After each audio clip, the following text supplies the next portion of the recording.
Assalamualaikum warahmatullahi wabarakatuh. Jumpa lagi di channel Babi Rahman. Bapak Ibu, kali ini saya akan memberi tips bagaimana agar tidak dilelang. Jadi gini ya, ketika kita dalam keadaan kreditnya macet, tentu saat itu kita eh, punya ketakutan ya, bagaimana nanti kalau kelelang gitu. Dan yang sering terjadi justru operasionalnya adalah karena takut justru malah menghindar. Karena takut justru malah tidak berbuat apa-apa. Karena takut justru tidak punya perencanaan yang jelas mau bagaimana penyelesaiannya ke depan. Jadi serba tidak menentu malah. Jadi Bapak Ibu, ketika kita dalam keadaan kredit mulai menunggak, maka ketika itulah, saat itulah bank punya hak untuk melelang. Jadi yang namanya menunggak itu sebenarnya tidak selalu dalam arti menunggak lompat bulan ya. Yang namanya one prestasi itu kalau kita tanggal terima tanggal 5, tanggal 15 belum bayar, itu sama saja sudah one prestasi. Nah, lahirnya hak bank untuk melelang itu adalah ketika kita mulai one prestasi. Jadi baru lompat tanggal saja kita sudah masuk kategori one prestasi, dan sejak itu pula bank sudah punya hak untuk melelang. Nah, tentu eh, bank tidak juga langsung melakukan lelang ya, kecuali ada kasus-kasus tertentu yang memang eh, ditengarai bahwa nasabah ini punya etika tidak baik, sehingga bank memutuskan walaupun belum jatuh tempo dilelang, atau walaupun menunggak baru 1-2 bulan juga dilelang. Jadi Bapak Ibu, ketika kita sudah mulai menunggak, maka agar tidak dilelang, yang pertama kali dilakukan adalah membangun komunikasi. Selalu menyampaikan update perkembangan apa yang terjadi dengan bisnis kita dan apa yang sedang kita usahakan, sehingga bank tahu bahwa kita dalam permasalahan kredit macet ini sedang mengupayakan solusi penyelesaiannya. Yang kedua adalah melakukan pencatatan-pencatatan atas keuangan bisnis Bapak Ibu. Jadi catatan penting dilakukan untuk membuat dukungan sebagai data yang nantinya akan disampaikan kepada pihak bank bahwa keadaan menunggak itu disebabkan misalnya karena menurunnya omset, karena banyaknya piutang tidak tertagih. Nah, itu butuh adanya data dukungan. Makanya buat catatan-catatan minimal 6 bulan terakhir. Seperti itu. Jadi ada parameter yang bisa dilakukan atau bisa dijadikan patokan kenapa sampai menunggak. Jadi misalnya 6 bulan yang lalu omset 1 miliar, kemudian turun jadi 900 juta, turun jadi 700 juta, dan seterusnya. Piutang atau laba misalnya biasanya 250 juta, turun menjadi 200 juta, turun menjadi 150 juta saja.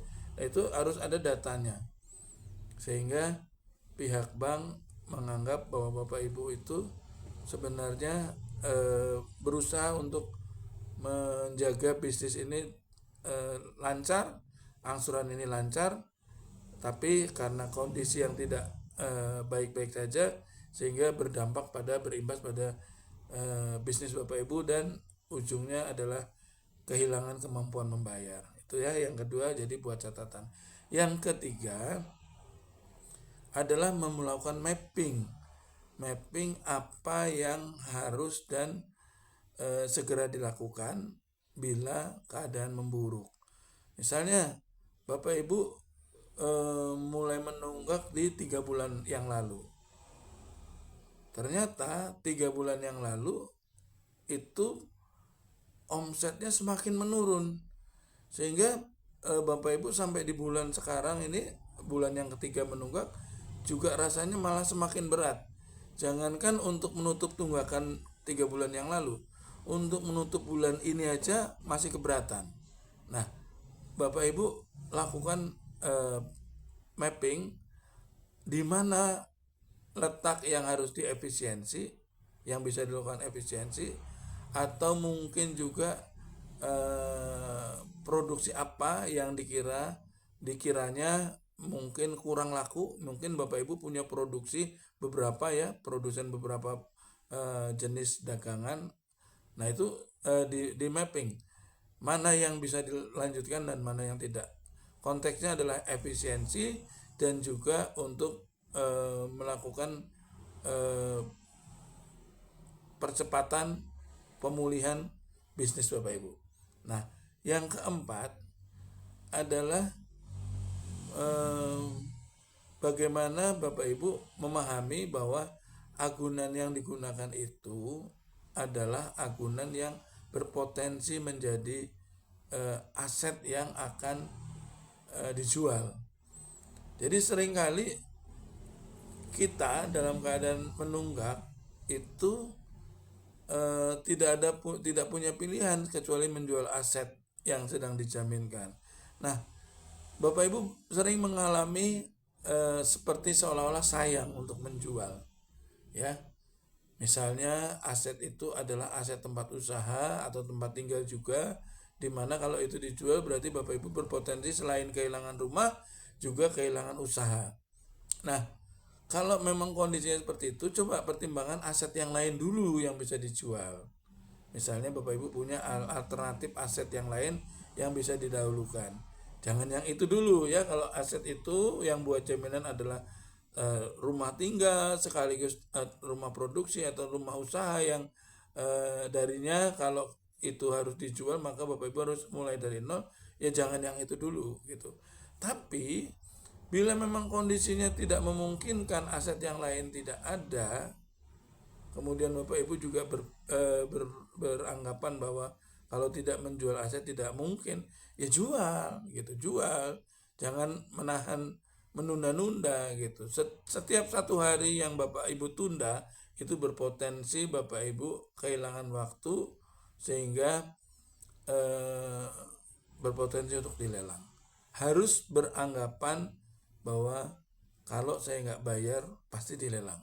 Tanamkan itu, ya. Masalah apakah itu kemudian benar bisa dilelang apa enggak atau dilelang segera atau tidak, itu lain masalahnya. Nah, yang berikutnya adalah selalu membangun komunikasi, ya. Membangun komunikasi seperti saya sampaikan di konten sebelumnya itu dalam rangka membangun persepsi, dalam rangka membentuk sebuah opini bahwa Bapak Ibu itu walaupun saat ini sedang menunggak, tapi Bapak Ibu sedang bekerja kuat, bekerja keras untuk menyelesaikan permasalahannya. Apakah itu penyelesaian melalui menjual aset dengan pelunasan atau kembali mengangsur dengan mekanisme restrukturisasi misalnya. Jadi pertimbangan opsi-opsi yang seperti itu.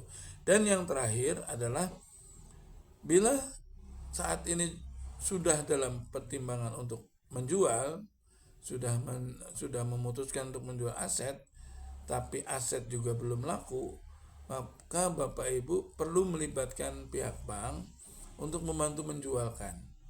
Jadi sampaikan kepada pihak bank bahwa saya sangat serius untuk menjual aset saya, tolong bantu saya. Jadi hindari bicara lelang. Jadi Bapak Ibu sampaikan, Mas, Bu, Pak, Mbak, jangan bicara lelang lah, bilang gitu. Saya ini sedang dalam berpikir keras bagaimana melunasi utang saya. Dan Anda tidak perlu menakut-nakuti saya dengan lelang. Saya tahu resiko itu. Justru yang saya butuhkan saat ini adalah bantuan Anda untuk membantu menjualkan aset saya. Jadi tolak intimidasi, lawan intimidasi. Bahwa apa yang saya lakukan dalam rangka melunasi utang saya. Kayak gitu ya Bapak Ibu. Jadi kalau sudah dalam menunggak, lakukan hal-hal seperti tadi agar tidak dilelang. Semoga bermanfaat. Sampai jumpa di lain kesempatan. Assalamualaikum warahmatullahi wabarakatuh.